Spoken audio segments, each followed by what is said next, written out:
the citations on this. We sent you everything with maps, links. So if y'all want to follow up on any of this solar and wind, these are jobs that are being created and a lot of energy, and we're proud of South Texas as to what they're doing with wind and solar. I'll tell you one last story. When the first wind farm came to South Texas, some folks from Corpus Christi came and talked to me about this. This was my first year in Congress many years ago. And when I was there, they had told me that the military, FAA, and Homeland were against it.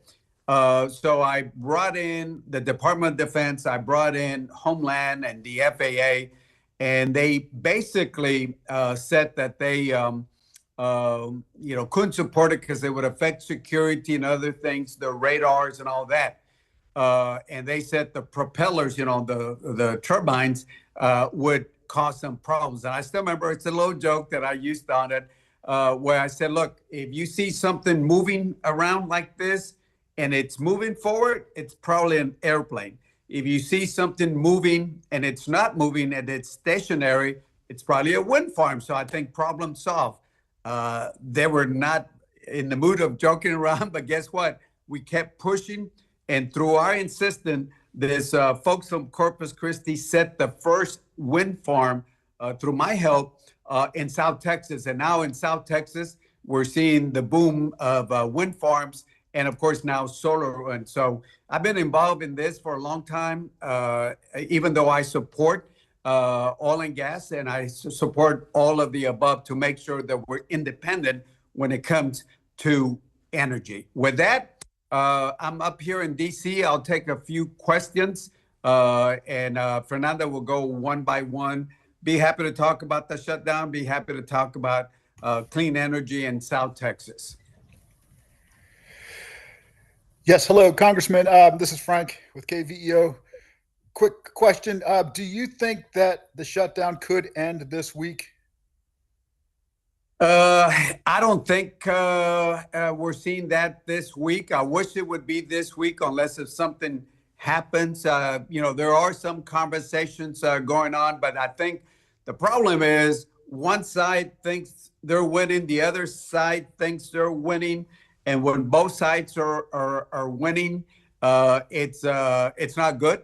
I think we need to come to the table. The House needs to be here in Washington. I think more members need to do what I did. Don't take your pay on it. And like I withheld my pay, and I think other members withhold your pay, show up in DC, and let the House, get together so we can try to do it. Because right now, what the House leadership has done is they sent Senate, go ahead and accept this. And keep in mind, I was with some folks yesterday and on the Republican side, and they basically said, well, you guys are using healthcare as an advantage. Should be a clean CR. By the way, the CR is about 91 pages. And about 67 pages have nothing to do with appropriations. But keep in mind, when the 35 days that we had last time, the leverage that was used by the Republicans was the border wall. So this is used by both Democrats and Republicans. I think we need to stop blaming each other. We need to sit down and do it in a bipartisan way. And we can do it. I know we can. Okay, and what impact does the shutdown have on trade, namely bridge expansion? I know Senator Ted Cruz has been talking about modernizing the bridges. What impact was the shutdown having on that? Well, the work, unless they're waiting for an environmental, what Senator Cruz and I, as you know, Senator Cruz and I carried the legislation to establish the expansion of bridges in the Valley, Laredo, Eagle Pass. So Senator Cruz and I are very familiar with this. The cities can continue doing their work, but if there's some environmental or inquiry with the federal government, that might be delayed, but they can still keep moving on that. OFO, I've checked on my men and women in green and blue. As you know, there was a $10 billion fund in the big, beautiful slash ugly bill that allowed the president to move some of that money to pay, the agents, about 61,000 plus agents, which included, of course, included Coast Guard, included also men and women in blue, men and women in green, ICE, Secret Service, and other folks. As long as it was U.S. Marshals, as long as it was tied into border security, which is, I'm glad that they're getting paid. But the civilians or the support staff for the men and women in blue are not getting paid. So they're still at the bridges. They're still at Border Patrol working. But we need everybody to get paid. I'll say this. If you look at the last shutdown, there were certain things that were painful. The military was not getting paid. They were able to move money around, even though they can't do that without Congress, but that's a different thing. They were able to move money to pay Homeland Security folks. They can't do that, but nevertheless, they're getting done. The next question would be, what about, because that brought really the shutdown down when the air controllers were decided to put some pressure and delay flights. If they pay them, that means that this could be extended a little bit longer.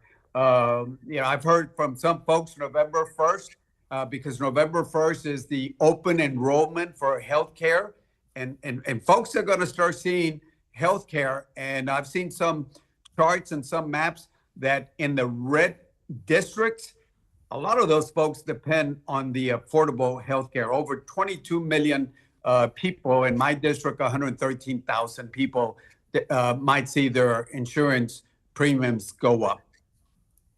Thank you so much, Congressman. Yes. Next question. Good morning, Congressman. It's Sandra Sanchez. Hello, Sandra.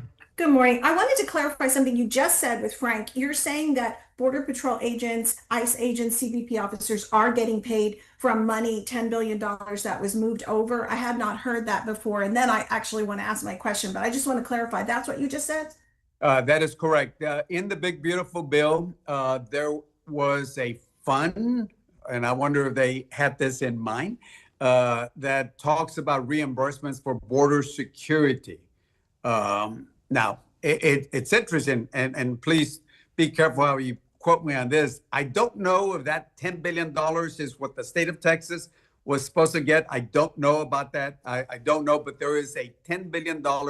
We have a section. We can get you the list of people, and Matt is here, so we'll be happy to get you the section from the big, beautiful bill, but there's $10 billion, and then they listed the number of, the people. It's the law enforcement, Border Patrol agents, OFO, which are the Office of Field Operation Blue agents, I think Secret Service, Coast Guard, U.S. Marshals, certain, anything that's related to border security, they're being covered. So for anybody that's interested, I will have Matt and Fernanda send you that information and the exact provisions where they're taking this money from. Again, that's up to Congress, but anyway, they're doing that. That should be Congress doing this, but nevertheless, this is where they took the money from.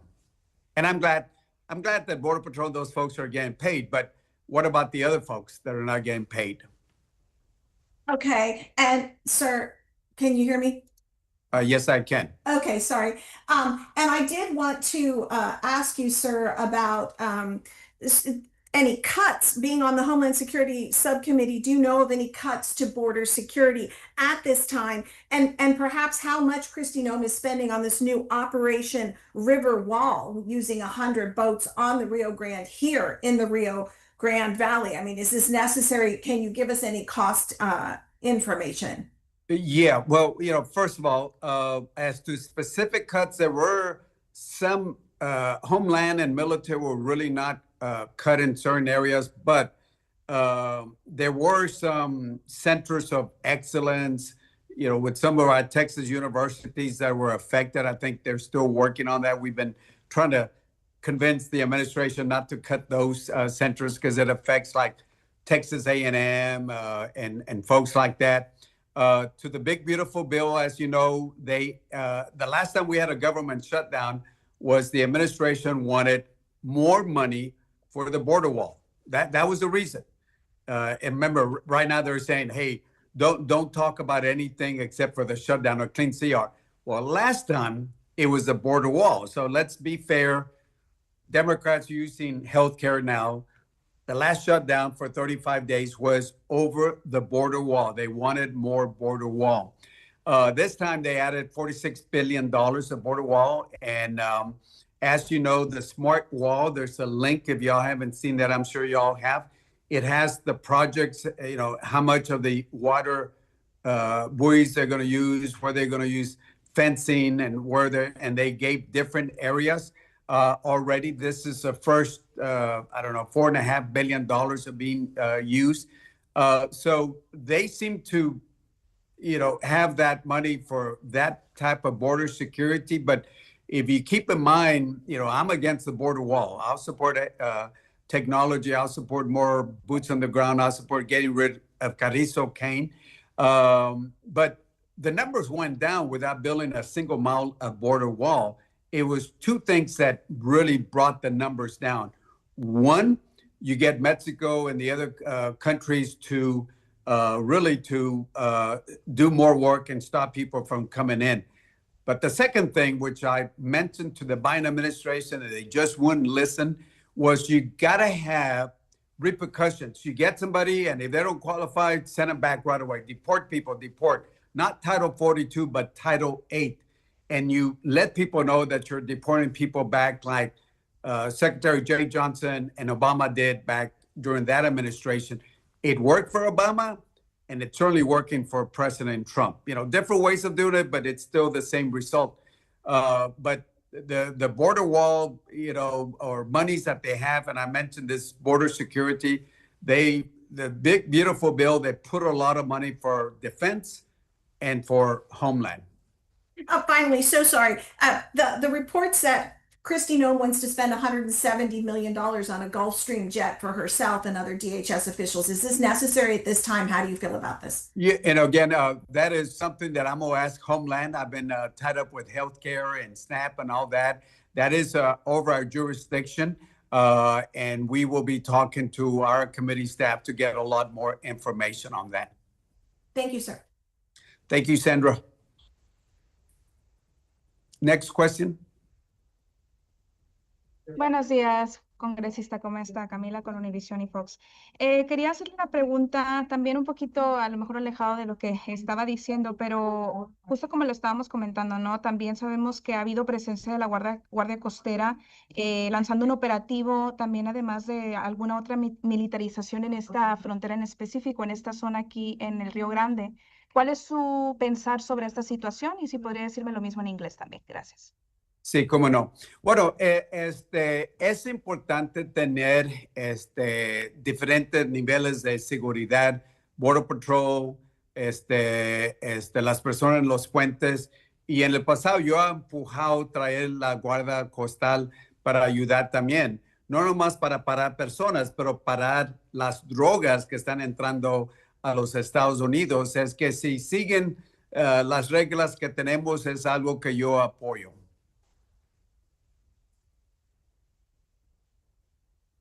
¿Podría decirme lo mismo en inglés, por favor? Yes. Look, I support different areas, how we can provide border security, Border Patrol, OFO. Coast Guard is important. In fact, some years ago, I added language to get the Coast Guard involved in the river on it. And from there, as you know, they did some work along the river, and then Border Patrol came in and they started bringing the air boats, that you see right now. But Coast Guard also can provide at the Coast Guard, and technically they can also cover the river also. So I support that, having different levels, not only to stop people from coming in, number one, but numbers have gone down, but especially to support stopping drugs from coming in.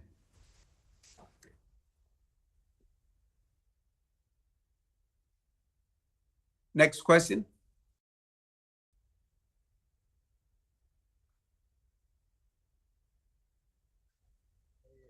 Yes. Hello, Congressman Cuellar. Can you hear me? Barely. Barely. Can you hear me better here? Yes. Okay. So, you had mentioned that, Snap and WIC Can and you, I'm sorry, just for everybody, name and who you're with?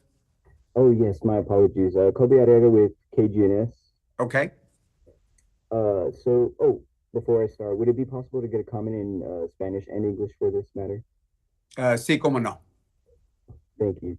You mentioned SNAP and WIC, and of course, the 361,000 people that are dependent on SNAP and WIC, and just how much of an effect this is actually going to have on, our South Texas natives. Is there any kind of plan set in place or any ideas that, that we may be able to help with these benefits or assist with these benefits? I mean, we just saw federal workers, being assisted with water utilities here in Laredo. And so is there anything of that nature that may be possible? Of course, just because November is right around the corner. Yeah, and certainly, one of the things, the best solution is to stop the shutdown and get back to work up here in DC, talk to each other so we can do that. My experience, I've seen a lot of shutdowns over my experience here. The last one was over the border wall. That was 35 days. And, they didn't move money around like they're doing this time. And when it comes to SNAP, there is talk that the administration might want to look for some changes and to move some monies around. They're looking at that, also looking at trying to pay the air controllers. As you know, that was what brought everything together to get rid of the shutdown the last time. So there are things that are out there that might be available to do that, but a lot of times it's the private sector or the non-for-profits that will go up there to help folks that might not get any pay. There are banks and credit unions that are reaching out where they can allow loans without interest or maybe a low interest or skip some of the pays. So the community has always stood up, has always come together, not only in Laredo, but in different parts of the area. And I certainly encourage them to do that. I saw that the city council in Laredo voted to, help some of the folks, and that's what we see: the mayor, the city council, other folks standing up, the non-for-profits, the food banks. But as you know, even the food banks, there were some cuts because in January there were cuts to a lot of programs, and it's affected, including some of the food banks. There's been some cuts. So it's one of those things the community will come together. We can't, we want to help, but the best way that we can help is by stopping the shutdown and get back again. But, COVID, 361,000 people is a lot of families. My congressional district is, close to 800,000. We're talking about 361 individuals in my congressional district of almost 800,000 people. So think about that. That's almost getting to half of the people that I represent that depend on SNAP. And then I mentioned 133,000 people that will see their insurance premiums go up. And then 55,000 people that will lose their Medicaid. And again, a lot of this, they say that it's illegals or fraud and abuse. Well, look, there's already things in place to prevent that. And if they want to come in and sit down, and I'll be willing to give them ideas, if they want to look at more checks and balances so there's no fraud and abuse or undocumented aliens, but I already went over the undocumented alien since 1996. We can sit down, but you just can't say, oh, fraud and abuse or illegals, and then not come to the table. No, if you really feel that there's a problem, let's sit down, bipartisan, and get it done. Thank you, Congressman Cuellar. Could I, once again, could we just touch on this, but in Spanish for our Telemundo affiliates? Just, pretty much the exact same question. Sí. Bueno, es importante que notar que yo tengo más de 361 personas que van a perder la ayuda de comida en mi distrito. Más de 361,000 personas que van a perder la comida. Esos son casi llegando cerca de la mitad de mi distrito. Al mismo tiempo tenemos 133,000 personas que van a ver el seguro que se va a levantar porque mis colegas republicanos no se quieren sentar para hacer un arreglo y 55,000 personas que van a pedir Medicaid. Ellos ya pasaron la ley, que yo estaba contra esta ley de Medicaid. Es que lo podemos sentar, podemos hacer un arreglo, pero primero necesitamos los colegas republicanos, con todo respeto, que vengan a trabajar en Washington, como yo estoy en Washington, que no reciben su pago, como yo también no, puse que no quiero recibir mi pago hasta que haga un arreglo. Es que es cosas básicas. Si vas a hacer un arreglo, necesitas que estar presente y llegar a un arreglo. Well, thank you very much, Congressman Cuellar. Have a nice day. Thank you. Thank you so much. Thank you, sir. Another question? Buenos días, Congressman. Miriam Salinas con Univision y Fox Laredo. Hello, how are you? Good, good. Vamos a la entrevista en español, ¿se puede? Sí, cómo no. Ok, nada más, estaba hablando usted referente a la energía limpia, en que puede reducir los costos de energía y crear empleos. Nada más cuénteme un poquito de esto. Es interesante. En mi distrito, Webb County es número uno de todos los condados que yo represento que tiene genera energía limpia, hablando de wind, hablando de solar. Número uno de todos los condados. Número dos es Stark County. Es que a veces personas dicen, oye, no nomás es el petróleo, pero necesitamos esto también. Es que Laredo, el Webb County es número uno, Stark County es número dos, Bexar County, que es un condado grande, es número 4. Es que los condados rurales como Webb County, Starr y otras áreas producen ese tipo de energía limpia. Esos son trabajos. Y no nomás ver que hay más de 30 proyectos activos en mi distrito, y la gran mayoría están en el condado de Webb y Starr.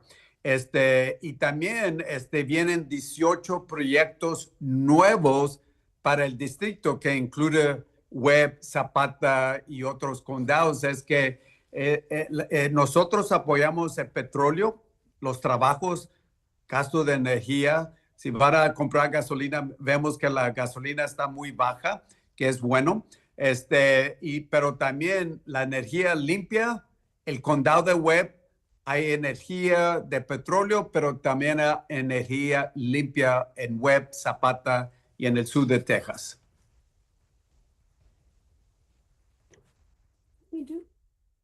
Ok, también otra preguntita. Comenta que con esto van a beneficiarse muchas familias. ¿Acaso van a reducir los costos más rápido o cómo va a beneficiar a la comunidad?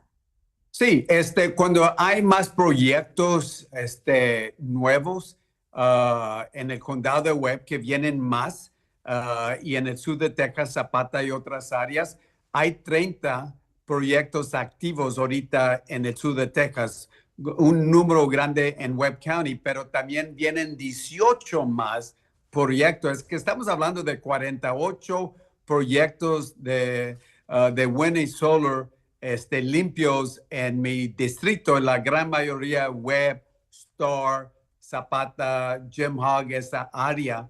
Y eso es bueno para bajar el precio de energía, tener algo que está stable.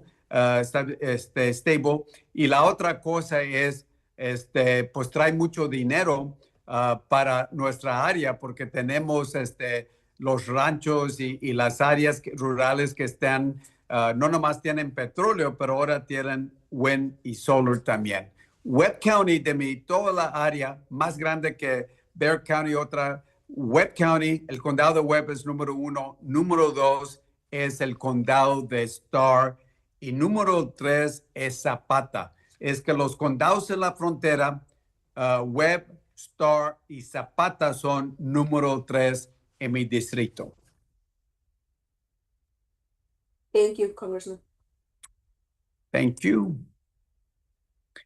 Any other questions? Yes, hi, Congressman. Tawny Davis with KBB and WOAI. How are you this morning? I'm doing fine. How are you? Doing well, thank you. So again, talking about SNAP and the deadline that's coming up in November, on November 1st, can you talk again about who's going to be affected, how will they be, and what are you all doing to help those who are going to need those services? Well, November 1st is an important day, not only because of SNAP and 361,000 people in my district, families, individuals will lose SNAP November 1st. But November 1st is another one. In many areas across the nation, open enrollment opens up for health insurance. I would tell you that 133,000 people in my congressional district will see their premiums go up. I can tell you that the insurance companies, without respect to the insurance companies, if they lose this assistance by the federal government for working class to get these subsidies on premiums, they're going to make up the money, and they're going to raise the insurance on other folks that have their own insurance, whether with a city or a county or a private company. The insurance companies are going to make their money. And that's why these premiums are important for those 133,000. One, so the premiums don't go up for 133,000 people. Two, to prevent increases on people that have their own insurance. We don't want their premiums to go up because, I repeat, they'll go up to the Texas Commission, Insurance Commission, and they're going to make the money up. And that's why 361,000 for SNAP, 133,000 people for insurance, 55,000 people with Medicaid, and that one already passed. And we got to fix that sometime. That's what I'm concerned about. So in the past, the last time I've seen different shutdowns, the last one was 35 days because they were fighting, the administration was fighting for a border wall. How are people helped? There are banks, there are credit unions, there are food banks, there's local government that steps up to help people. The community comes in and they take care of neighbors taking care of neighbors. But the best way to solve this is to have our colleagues to show up in Washington, like I'm up here, show up, be bipartisan, sit down, work this out. And this is the best solution, is to stop this shutdown. So if members stop their pay like I did, if members show up here and they sit down, look at each other eye to eye, we can work this out. It's not hard, I promise you. It's not hard to work this out. But November 1st, SNAP and open enrollment for healthcare. Okay, thank you, Congressman. Thank you. One last question. Yes, Congressman Steve Taylor, Rio Grande Guardian. Can you hear me? I sure can. Steve, you get the last question. And how are you? It was good seeing you in Hidalgo recently. Yes, it's good seeing you back in Hidalgo and Star. But my question is about the ICE raids and the impact they're having on school attendance. The numbers are going down. We heard in La Jolla ISD that they've lost about 300 students. We then spoke to a board member for Brownsville ISD, and she confirmed the numbers are lower there. Then we spoke to a board member for Region 1 Education Service Center, who said it's happening across the state, but the numbers are higher. The percentage of students not coming back to school are higher in heavily Hispanic areas. what are you hearing when you speak to superintendents in your district? How big an issue is this?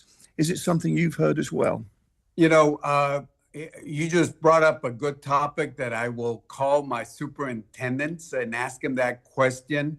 I can tell you what's been happening in generally, but I'm gonna follow up on education. And thank you, Steve. I think that's an insight that more people need to look at. So I want to thank you for that.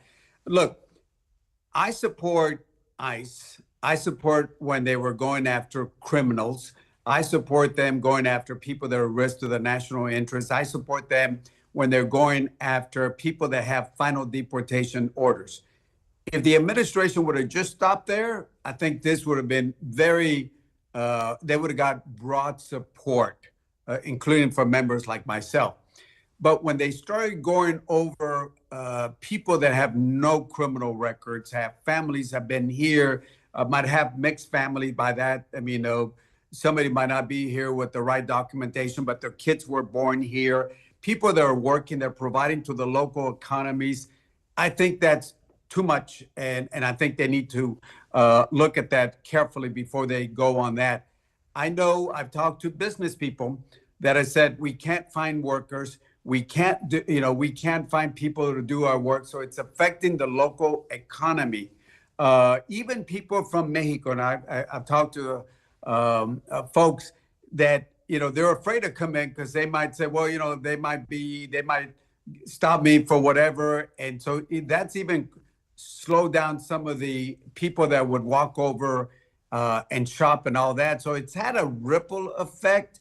Trade, because of tariffs and costs going up, trade is pretty much moving. There's been a slowdown in some areas. So again, if they're going after criminals, if they're going after other folks that are risk to the country, I understand we support them.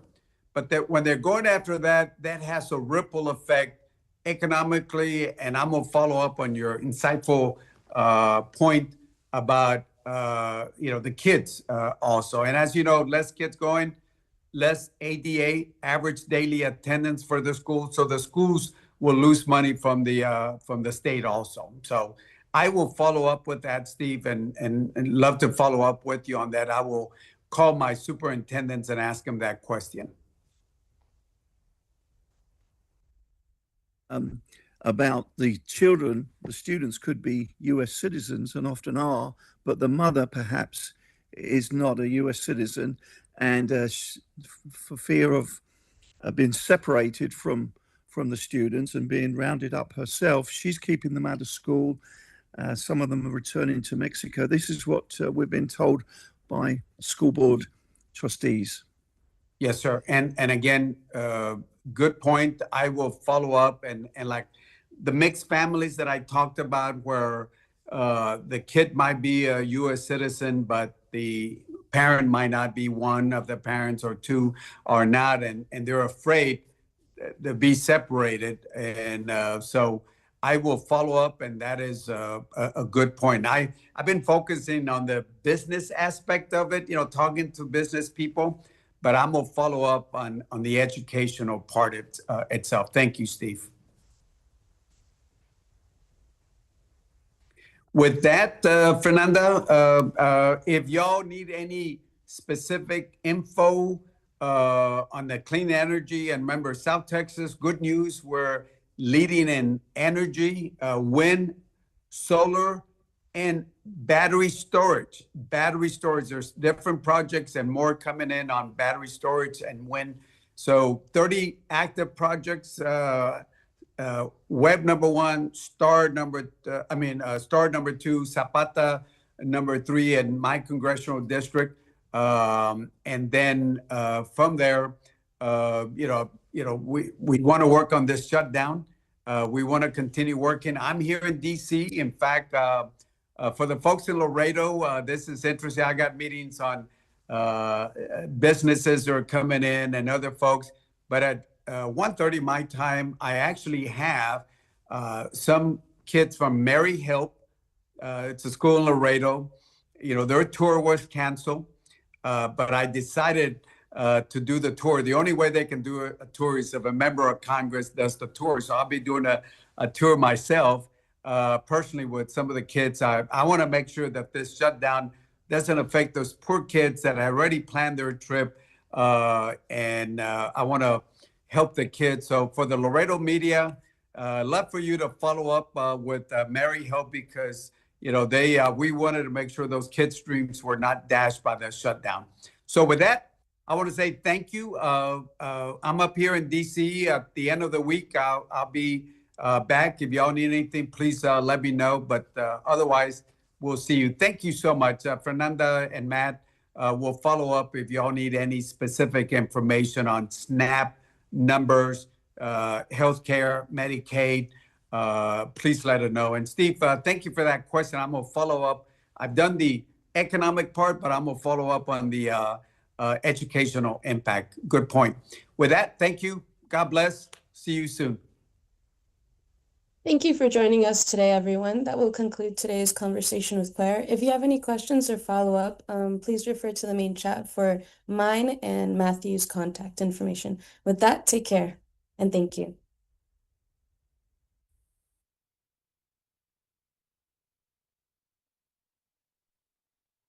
Recording stopped.